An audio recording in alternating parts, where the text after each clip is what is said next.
He's Bryan Cranston. You can see him. Well, you can always see him. Last Flag Flying. Yeah. It's a tough name. It's a Last tough, Flag Flying. It's not. I know. LFF. It's somebody's going to make a mistake with this. Oh, I see where you're going. Yeah, it's not going to be good here. Yeah. Last Flag Flying now in theaters. Oh dear. Also, the Disaster Artist. You're doing that. That's December. Yeah, that's coming up That's too. coming out soon. Yeah, I just have a little walk-on with that. That's James you do. Franco's kind of thing. There are a lot of stars in that movie. A lot of big names in it. Have you seen the original, The Room? No. Oh, my God. It is the best, worst movie ever made. It is by far the worst movie. You will laugh your head off watching this because they absolutely meant it to be completely serious. Oh. And it's just, it's so abysmally wonderful. Who makes you laugh by just looking at them, whether in person or, well, on set? Is there somebody that you lose it? Keegan-Michael Key is just hilarious. And I did a movie with him called Why Him last year. And there was a scene where I'm sitting on the toilet and he comes in and I could not keep a straight face. I lost it for like 40 minutes and I was mad at myself. I'm going, come on. Okay, ready. And I would literally be biting the inside of my cheek like that, just clamping down so that I wouldn't laugh. It was almost impossible. He's so funny. And I can't look at him because just a little movement with his eyebrow and I'm gone. But you try to make somebody crack up? You do. Yeah. But on Breaking Bad was so serious that you didn't try to do it then, did you? No, but sometimes you get a case of the giggles and you get lost and you just cannot keep a straight face on doing things. It happens. And then you try to, gather yourself and come back and focus. But it's hard. But you're doing so many different things now. Now you're doing theater in London. Right. The Great Movie Network. Yeah. Which I think won an Academy Award, didn't it? It won Academy Awards. The character I play is Howard Beale. Yeah. And Peter Finch won the Academy Award posthumously, actually. He died just like 3 days before the Academy Awards. But he was tremendously influential and a great actor. And I get to play that role and say that iconic line. I'm mad as hell and I'm not going to take it anymore. Fritzy's been doing it. Go ahead, give it to Bryan. I'm mad as hell and I'm not going to take it anymore. That's pretty damn good, actually. Whoa. I got to give him, Bryan, I'll take that. I got to give him some props on that, Fritzy. That was awesome. Thank you. Yeah. Okay, McLovin, try it. But I would think that that's one of those lines, but you get lines that are delivered to you all the time. Now, that's not your line because it was from network, but do you get lines repeated too? I get the Breaking Bad lines all the time, say my name, or I am the one who knocks, or, I am the danger. There's all kinds of, and then I'll get Seinfeld lines too, like nurse, a little shtickle of fluoride, things like that. But when you read those lines from Breaking Bad, those feel like repeatable lines because they just stand out. I mean, it just floats out there that it's just on its own. I guess so, but at the time we were doing them, it didn't feel like we're doing an iconic show. People can't set out to make a classic. You have to just focus on telling a good story. And if the fans say, no, that's a classic television show, then that's who determines. But when did it become a classic? While you were filming? I guess it was late. It was because we started in 2008, and it was probably through about 2009. I guess about 11 or 12 that it really started to catch on. But I look at it like the Hall of Fame. There's a reason that there's a waiting period. Because you don't want the energy of someone's last season. Oh my gosh, absolutely Hall of Fame. You give it 5 years. And then if you still think that player was amazing, then yeah, that's how he should go in. I think that's smart. Did you ever give any thought? No. Okay. No, I didn't. I never did. No. Any thought to this being a dream of Hal's with Malcolm in the middle? that Breaking Bad was just a dream. In the last scene, now, am I crazy to say that? Well, you're crazy, but you're not crazy. You're not crazy. You're not insane. Okay. I thought it would have been an unbelievable ending because people are always disappointed with endings, the final episode. But if all of a sudden you just wake up, it's Hal who wakes up and... Well, it's funny you should say that because I pitched just that and we shot it. I pitched an idea that Hal wakes up and he's scared and he wakes up his wife next to him. Instead of Skyler, it's Jane Kaczmarek who played Lois. It's in the DVD extras from Breaking Bad. And we shot it as a just a little sketch. And that's it. And I said, "Oh, I got scared. I was cooking meth, and I would say bitch a lot, and And I didn't know that. I didn't know you did that. Yeah. But wouldn't that have been, not that it wasn't a great ending, because it was, but that's one of those endings. Like, people are still upset about The Sopranos. Would they have been upset more if you did it that way than the way you did it, do you think? Oh, I think so. Oh, okay. I think so. I mean, there's so much pressure on a show that's ending to come up with the quintessential finale. There's a lot of pressure. And I didn't know what was going to happen. I didn't know until like 4 days before when I read it. But I thought Vince Gilligan did a masterful job in creating that final episode of Breaking Bad. He's Bryan Cranston. He's busy. He's in the movie Last Flag Flying. If you see the Home Man Cave, you gave us, is it a prosthetic? Yeah. What is that what you would describe it? So you're in bed. Yeah.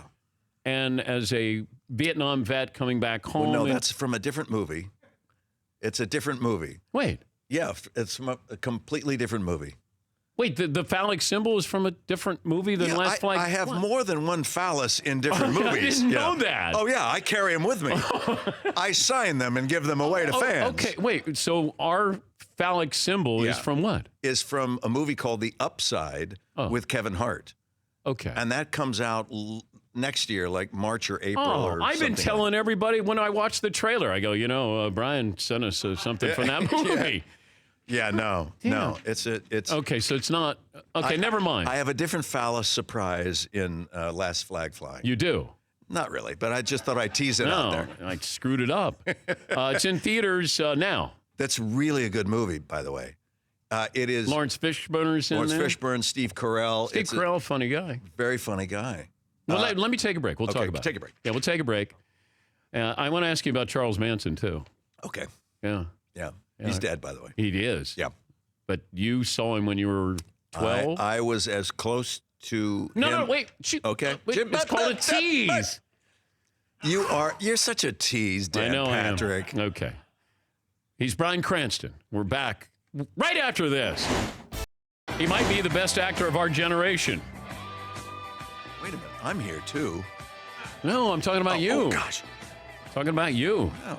Bryan Cranston. No, I was telling people the diversity of what you've shown, whether it's on stage, TV, movies. I know they're great actors. And I don't know who do you consider like Daniel Day-Lewis or De Niro or Denzel but I'm talking about range. I love De Niro doing Meet the Parents. Yeah. I thought that showed a comedic side that's really hard to do. Yeah. Who is the best actor in your opinion? Oh, gosh. It's so hard. I mean, certainly Denzel has that range. He doesn't have humor. I'd like to see him do a comedy of things. I keep trying to do things that scare me a little bit. If it frightens me, I think I want to go toward it. It's strange. And the bigger, the more challenging the role, the more attraction it has to me. But was Malcolm in the Middle tougher than Breaking Bad because comedy's tougher than drama?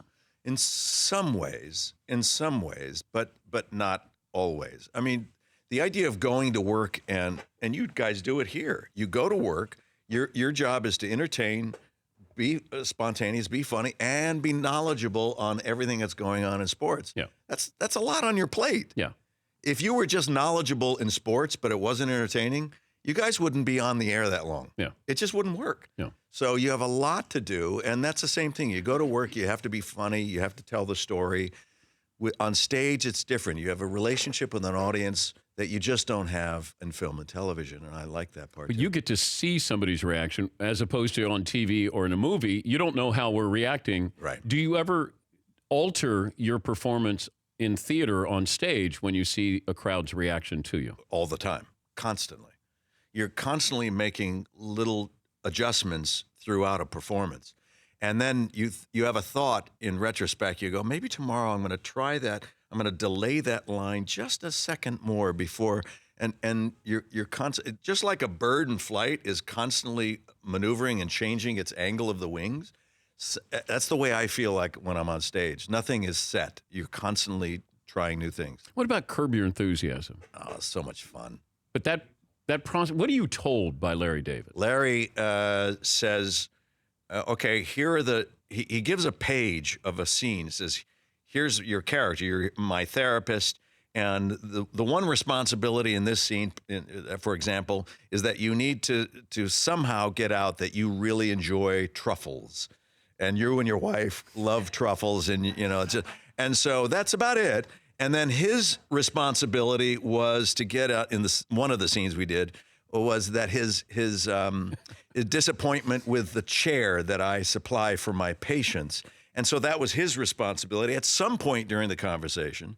So that's up to him. And my responsibility at some point, I have to get out truffles. Now, how do you do that in a therapy? And so, but it was interesting how we did it. And, he kind of quizzed me. Well, so for instance, what do you do? And my wife and I, this is Truffles Week. We go out to a different restaurant. We love, and so that's how we got into it. But it's so much fun. Could you do that a lot? Yes. You could. I would love to, if Larry, if you're listening to this program, which there's no reason why you should. He knows nothing about sports. Yeah.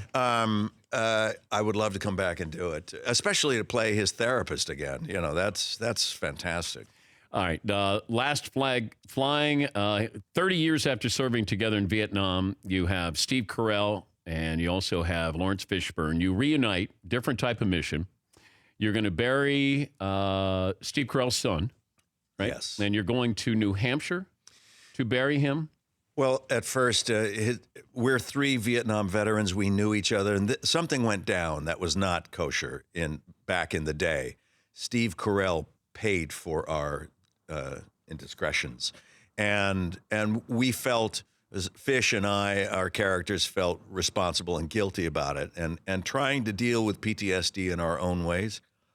In the meantime, Steve Carell's son joins the Marines, goes to Iraq, and unfortunately gets killed. And so he's going to be buried at Arlington with full honors. And yet a couple things don't seem right in the story.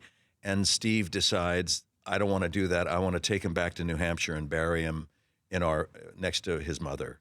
And so it's really sweet and heartfelt, but it's very funny as well. And we have a blast, and it's male bonding. It's an honest male bonding movie, but it's emotional and it's tough. Is it a dark comedy? It's kind of alternates with drama and comedy. I wouldn't say that it's a dark comedy because it doesn't follow a straight line to that, but it encompasses manliness and how we deal with grief. Most of us, you're talking man cave, most of us, when we have problems, we deal with it privately. And then we come out of our man cave and we handle it. Yeah. And these men try to do the same thing, but it's not always working that way. And it's really a beautiful film. I'm really happy with it. And Richard Linklater is the director, and he's a genius. Oh, yeah. Yeah. The movie Last Flag Flying, and it's in theaters now. I saw where you, growing up, had an encounter with Charles Manson, who just passed away. Yeah. We just had Mike Love of the Beach Boys on. I know. And Mike was talking about how Dennis, the drummer, and his cousin was trying to get the Beach Boys to join Charles Manson's group. Well, to his credit, Charles Manson had a great group. They were hot. The guitars were amazing. It was like insane. But okay, you didn't know that this Charles Manson, he was Crazy Charlie to you? Well, my cousin and I used to go horseback riding at the Spahn Ranch, which is in, it's a community northwest of Los Angeles. And it's very rural. And we would go up there horseback riding. And the last time I did, I was about 12. It was 1968 or late 68, I think, fall. And we were renting our horses. And some guy came in and started screaming, "Charlie's on the hill! Charlie's on the hill!" And it startled us. We were like, "Oh, well, what happened?" And the old guy who was renting his horse said, "Don't worry about it. Don't worry about it." And everybody there, maybe 8 to 10 people, men and women, jumped on horses and galloped away. And we were, wow, what was that? Well, the old guy brings out 2 horses that, Central Park horses that are clunk, clunk, clunk, clunk, clunk. And we start to do our horseback ride in the same direction where they went. About 20 minutes later, we see a trail of horses coming back. And the width of this trail is maybe 10 feet. So horses have to pass by each other very closely. And in the middle of this pack, there was one little man with black hair and dark, dead eyes who was on the horse, but he wasn't holding his own reins. The guy in front of him was holding, and he was just sitting kind of wildly like this, just like going with the movement of the horse, and he was just out of his mind. And my cousin and I are passing, and we're looking at him and like, oh my God. And I looked at him carefully as he was passing, and my cousin said, "That must be Charlie." And then we didn't think a thing of it. The following year, we see the Tate LaBianca murders, and there had been an arrest, and here's the picture of, and it was like, oh, I get on the phone to my cousin, and she's going, I was just about to call you. Oh my God, can you believe it? It's like, that was Charlie Manson. And you're 13 years old at the time? I was 12 years old. 12 years old at the time? Yeah. It's kind of hard to process that. It didn't, and then again, when I heard he died and saw his face again and saw pictures of when he was younger, it was like, oh my God, it was almost like turning a switch. It was like, ooh, I'll never forget that face. And that's why I'm positive it was him, because it was such a big deal that, Charlie's on the hill, and then staring at him on his way back. And it was just indelible in my memory. Have you ever thought doing sports movie? Yeah, I'd love to. What would you do? Is there something that hasn't been done, or is there something to redo? There's a story I want to tell about the Negro Leagues, actually, about to pay tribute and an homage to the Negro Leagues. But do you, would that be something you voice over, or is that something you would be it's something in? I want to write. Okay. I was in Kansas City on a tour. I was promoting something, and I had a day off, and it was raining. And I went to the Negro Leagues Museum, and it was just fascinating. The Monarchs? Yeah, the Monarchs, the Kings, and Did you meet Buck O'Neill? I didn't. I know. Oh, my I never gosh. did. He should be in the Baseball Hall of Fame. He would show up when players from the Negro Leagues would get inducted in the Baseball Hall of Fame. He would go and speak on their behalf because they weren't living. Yeah. He did all of these wonderful things, contributions to the game. Now, he's since passed, but Buck O'Neill was just a treasure because he was that link to this forgotten time. Right. And boy, can you imagine what that would have been like had integration been law of the land and having these great ball players have that opportunity. And I wanted it to bring it up to current times. So it's like, it seems like there's not a lot of African Americans playing baseball anymore. Yeah. And I thought, I wonder why. I'm not sure, but I'd love to tell a story that connects the old world to now and see if there's a link to it, and do it in a dramatic way, an entertaining way. So, movie or documentary? It's a movie. Okay. I'm conjuring a story already and about how to bring it up to speed. So, did the Dodgers break your heart? If I would have told you at the beginning of the year you're going to the World Series, but you're going to lose, would you have signed up for that? Oh, so hard. Oh, my God. So in June, I said, this is the best chance that the Dodgers have had in almost 30 years. Because they weren't supposed to win in 88. Yeah. the Big underdogs. and the Mets were a much better team. So I said, let's get Verlander. Let's lock it down. I even had a hashtag. I had a hashtag Verlander in blue. Lock it down. Well, I think, I don't want to say I'm prescient, but come on. If we had gotten Verlander instead of Darvish, we win the World Series. I don't think there's any question about that because Darvish would not have been our pitcher for 2, but Verlander would have taken his place. And if Darvish had ended up with the Astros, and then you got Verlander. So much the better. Yeah. Oh, God. But it hurts. It does. And I'm glad it does.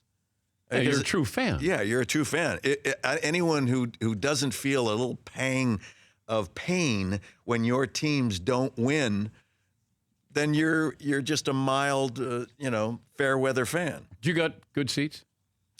Do you get seats because you're Bryan Cranston? Yeah. Oh, okay. No. hey, I'm envious of that. Hey, good for you. On the way over here, I checked the schedule and I said to a friend, I said, can you connect me with seats when the Eagles come to L.A. to play the Rams in December? He goes, yeah, you got it. I'll set 2 aside. And it's like, see, that's the good thing. Are you going to the Super Bowl? That's celebrity, man. If the Rams go to the Super Bowl, you going to the Super Bowl? I don't know if I'd go to the Super Bowl. There's so much pomp and circumstance connected to that. And I'm still dating the Rams. Remember, they left me. I'm from L.A. I get it. Yeah. They left me for another city. The stench of another city was all over them. No matter how much they shower. Me back? You want me back? You're going to have to earn me back. What if I have Jared Goff call you? That would, that might go a long way. But I'm not easy, Dan. Okay, I know that. I'm not easy. You're not. But he brings phallic symbols with him wherever he goes, prosthetics wherever he goes. He's got one in his pocket right. Oh, no. Wait a minute. Hey. It's Last Flag Flying in theaters now. The great Bryan Cranston. Thank you, Bryan. Oh, gosh. It's great to see you. Always good to see you, Give us the line from Network one more time. I'm mad as hell, and I'm not going to take it anymore. No, not you. Oh, you want Bryan? You get one damn compliment. About me. Jeez. But Bryan just happens to be here. That's not. Oh, never mind. God, Unbelievable. Give it to him. Whatever. I stepped on it. It's all right. Things were going very well. No, never mind, Bryan. Don't we don't. do that. No, we don't need it. No, it's great. The moment's gone. Yeah, thank you, Bryan. The moment's passed. No, that's it. We're back after this Dan Thanks, guys. Patrick Show. For more Dan Patrick Show, tune to Audience Channel 239 on DirecTV or download the Dan Patrick Show app.